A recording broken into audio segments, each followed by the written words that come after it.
Para repercutir estes dados do Boletim Focus, agora na nossa tela, Gabriel Pestana, analista da Genial. Seja bem-vindo à nossa programação, prazer tê-lo por aqui. O prazer é todo meu. Então, bom dia, eu espero que eu possa contribuir para a conversa aí.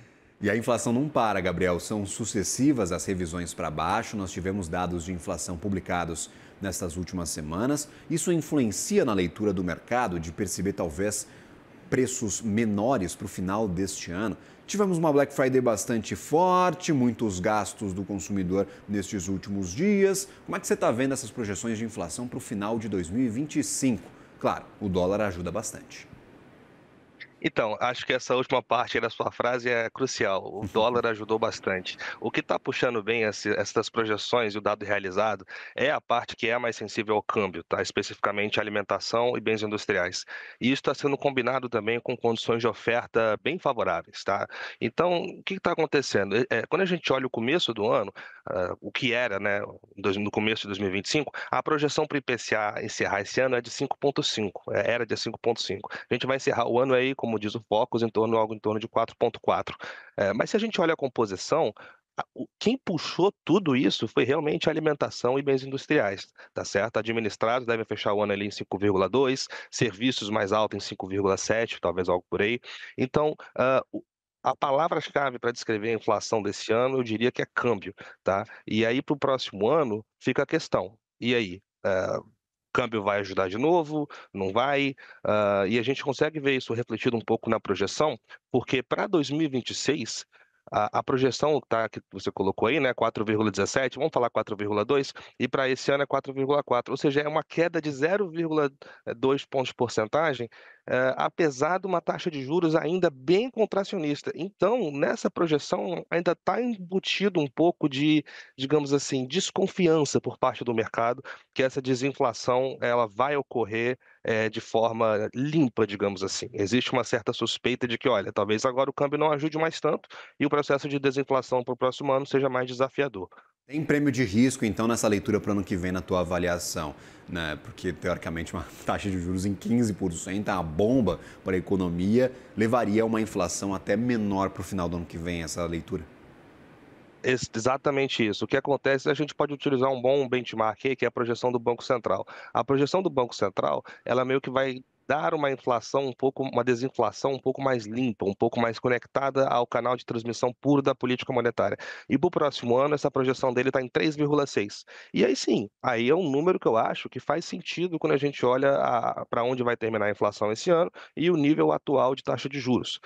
No mercado está em 4,2. Então o que que a gente entende com isso? Que estão colocando na conta talvez prêmios de risco, como você mesmo falou, mas talvez mais impulsos fiscais. Então talvez esteja ali por trás dessa conta alguns impulsos que vão vir, né, no ano eleitoral, e aí vai na contramão, na direção oposta dessa desinflação, né, que essa taxa de juros elevada deveria trazer. Por exemplo, a gente teve ontem um pronunciamento em cadeia de televisão e também de rádio nacional do presidente Lula, um pronunciamento bastante longo, de mais de 6 minutos, para explicar como é que vai funcionar a isenção do imposto de renda. Ele mesmo diz que serão 28 bilhões de reais injetados na economia brasileira. Os cálculos em relação ao custo deste projeto também são parelhos, então a gente imagina realmente que tenhamos este impulso a mais de 28 bi. É um baita programa social. Isso já está basicamente na conta do Banco Central. Você acredita que é algo além deste impulso por conta da isenção do imposto de renda que o mercado está colocando na conta, talvez mais incentivos, mais programas sociais? Ou é a incerteza sobre o efeito do impulso fiscal que está pesando nessas contas, por favor? Então, aí o que eu posso fazer é dar um chute direcionado, né? Mas a minha avaliação é que o mercado coloca sim essas coisas na conta e também coloca a parte um pouco da Uhum. incerteza. A incerteza acabando puxando um pouco para cima essa projeção. Mas assim, como você bem falou, a isenção do IR é uma das medidas, tá? Tem outras medidas que não são tão midiáticas assim, mas que elas têm um impacto real, relevante. Por exemplo, é a parte do reajuste do salário mínimo. Porque quando você aumenta o salário mínimo em termos reais, você está aumentando a maior parte de todas as transferências de benefícios que são distribuídos, tá? Então, por exemplo, a nossa conta aqui é que esse reajuste do salário mínimo que vai ter para 26 seria equivalente a uma transferência adicional de 45 bi, tá? Então, isso é acima da inflação, porque a indexação do salário mínimo é inflação mais o crescimento de 2 anos anteriores, tá? Então é sempre um ganho real, tá? Além disso, você tem outras medidas, como precatórios também, 70 bi, que deve ser distribuído ali no primeiro ou segundo trimestre de 2026.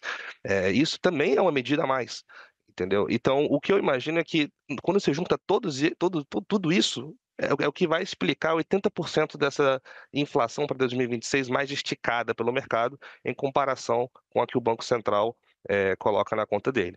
Mas acho que vale o comentário que esse 3,6 que ele tem para o próximo ano já está embutido em nossa avaliação o impacto dessa isenção do IR. Ou seja, mesmo se você tirar.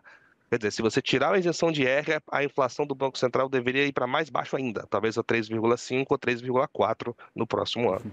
Destaque para este reajuste do salário mínimo deve ser de mais de 7% de um ano para o outro, porque conta justamente com a inflação mais o crescimento do PIB. Então, é um reajuste real. Este reajuste do salário mínimo pega a Previdência, que é um gasto trilionário, de mais de R$ 1 trilhão para as contas públicas, então vai ter mais dinheiro distribuído para pensionistas e aposentados. Pega também o BPC, ou seja, quem recebe o benefício de prestação continuada recebe com base no salário mínimo, então justamente essa base de salário mínimo vai aumentar. Empurra mais gente também para os programas sociais, porque o salário mínimo cresce e às vezes a pessoa não tem um contrato indexado ao salário mínimo, é um prestador de serviços autônomo, é um trabalhador informal. E aí, claro, com as contas de meio salário mínimo, um salário mínimo para você entrar em alguns programas sociais, elas acabam subindo a régua, então vai ter mais gente recebendo benefício social. Tudo isso com base neste reajuste. Isso pressiona bastante as contas e, claro, de um lado, o governo fica mais pressionado, do outro, mais consumo, eventualmente, mais inflação para a economia brasileira. Há muitas preocupações, está tudo em aberto ainda e, claro, tem esse prêmio de risco da incerteza brasileira. Quando a gente olha para câmbio, é muito difícil prever câmbio, muito difícil, tem que ter uma bola de cristal mesmo para saber o que vai acontecer com o dólar amanhã, na semana que vem, imagina lá para o ano que vem. Mas você vê talvez mais tendência, mais espaço por dólar cair para além destes 5,40, 5,50 que a gente está colocando na conta, porque a surpresa deste 2025 foi grande. E aí, quem está nos assistindo lembra de um dólar em 4,90, 4,80, que a gente tinha há poucos anos atrás, que não era irreal. Dá para a gente voltar para esses patamares ou a gente ainda está muito distante disso acontecer? Não, então, como é que a gente voltaria para esses patamares na minha avaliação? Atualmente, o carry trade, que é o diferencial de juros aqui, você pode olhar Estados Unidos e Brasil, está muito elevado. Então, sim, você deveria ter um câmbio apreciando. Tá? Especialmente em momentos em que a volatilidade cambial está mais baixa, porque aí é seguro você simplesmente trocar essas duas taxas de juros. É basicamente dinheiro, entre aspas, de graça. Então faz sentido. Agora, o que eu acho que impede a gente de seguir com uma tendência de apreciação mais prolongada? É os fundamentos das contas externas. A gente está vendo aí contas externas muito favoráveis, com déficits atrás de déficits, tá? Isso é tudo sintoma de uma demanda aquecida. Então, o que acontece? Quando um país vai, né, tendo contas externas negativas por muito tempo, é como se ele estivesse perdendo riqueza em relação ao resto do mundo. E isso significa, no médio e longo prazo, uma depreciação real da taxa de câmbio. Tá? Então, isso é um vento desfavorável a essa apreciação, mas que é um vento um pouco mais de médio e longo prazo. No curto prazo, a avaliação segue essa. Você tem um carry trade favorável, diferencial de juros elevado, uma volatilidade do câmbio baixa, isso tudo, né, garante um câmbio mais baixo mesmo. Então a gente vê um câmbio com uma dinâmica baixista mesmo para agora. Agora, quando essa volatilidade do câmbio começar a subir, e o que deve acontecer lá em 2026, ano eleitoral, talvez esse carry trade comece a perder um pouco da atratividade. Tá? E aí, isso somado aos fundamentos altistas de câmbio que vem dessa parte das contas externas, você talvez retome uma projeção de alta no próximo ano. Acho que tanto é que o Focus tem aí 5,50 para o próximo ano. Nossa projeção aqui na Genial é 5,70, 5,74. Tá? E é meio que botando isso tudo na conta. Mas aí você tem também um outro vetor muito importante, que é o DXY. A nossa avaliação é que boa parte da apreciação desse ano foi muito causada pela perca de valor do DXY, que é o índice, né, que mede o valor como um todo da moeda americana. Então, o que vai acontecer com esse cara, que depende de como as políticas lá acontecem, como é que a política monetária acontece, como é que as relações diplomáticas evoluem, pode mudar tudo. Então, como você falou no começo, é impossível prever porque é canal de atuação de todos os lados. Mas a gente vê um balanço de riscos no médio prazo mais altista, mas no curto prazo ainda baixista para câmbio. Então, talvez chegar ali no 5,30, 5,25, mas acho que abaixo disso acho um pouco mais difícil. Perfeito. Eu estou dando até uma olhada aqui no DXY neste último ano. Se a gente pega desde o começo de 2025, cara, a gente saiu de cerca de 108 pontos agora para 99 pontos. O DXY a gente compara dólar com outras 6 grandes moedas: euro, iene japonês, libra esterlina, e coroa sueca, franco suíço e dólar canadense. São essas 6. E aí, cara, a gente viu uma depreciação do dólar contra as grandes moedas do mundo. Então, basicamente, todo mundo ganhou força neste novo mandato Trump, nesse começo de disputas com tarifas, com redução de impostos, toda essa mudança comercial que a gente viu nos últimos meses, desde que ele assumiu lá no finalzinho de janeiro. E aí, a última pergunta, para a gente finalizar mesmo.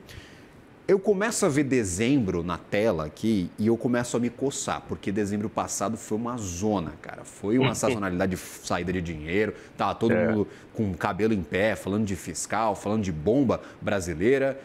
A gente chega neste dezembro melhor do que no ano passado? Eu devo ficar com medo, apreensivo da tal sazonalidade de fim de ano?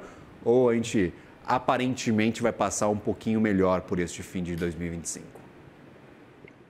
Ah, não, acho que não teria comparação. Vamos passar muito mais tranquilo aí. Claro que sempre tem uma sazonalidade de saída um pouco de capital no final do ano, mas eu acho que vai ser um dezembro muito mais tranquilo. Até porque também depende como é que as pesquisas eleitorais vão evoluindo. Eu acho que se as pesquisas eleitorais forem mais favoráveis em direção de uma alternância de poder, aí sim a festa começa cedo. Ou seja, dezembro vai ser ótimo. Agora, o contrário traz um pouco mais de preocupação. Mas, de qualquer forma, longe do que foi ano passado. Ano passado você estava num momento muito sensível, tinha muita emoção naquele preço. Agora, acho que não é mais o caso. As pessoas estão mais calmas, você vê que está mais bem comportado o preço dos ativos, tá? Então vai ser mais tranquilo. Acho que o negócio vai ficar interessante mesmo ali a partir do final do primeiro trimestre do próximo ano, que é quando o prazo fecha. E aí a gente tem que falar de eleição mesmo, com candidatos reais, quem é que vai participar, com medidas reais, e ali pode começar outro tipo de confusão. Tanto para cima quanto para baixo, né? Vai que o cenário se direciona a uma tendência de poder, o mercado faz festa. O contrário, o mercado fica preocupado. Então, eu acho que esse dezembro vai ser mais tranquilo e a gente deve começar a ver um pouco de uma emoção um pouco parecida, mas nem de perto da mesma magnitude lá para o final do primeiro trimestre. Pior que eu tava de plantão aqui no ano novo passado, e era uma zona, cara, R$6,30, É, R$6,28. Virou realmente uma corrida ali para sair do país, para mandar dinheiro embora. exato. A gente chega melhor, essa é a minha impressão também, aí compartilho a tua ideia para esse finalzinho de ano de 2025. Obrigado, Gabriel, sempre bem-vindo à nossa programação, meu caro. Uma ótima semana e um bom dezembro a toda a equipe da Genial. Nada, sempre um prazer aí, pessoal. Muito Valeu, obrigado. até. Bom dia. Bora.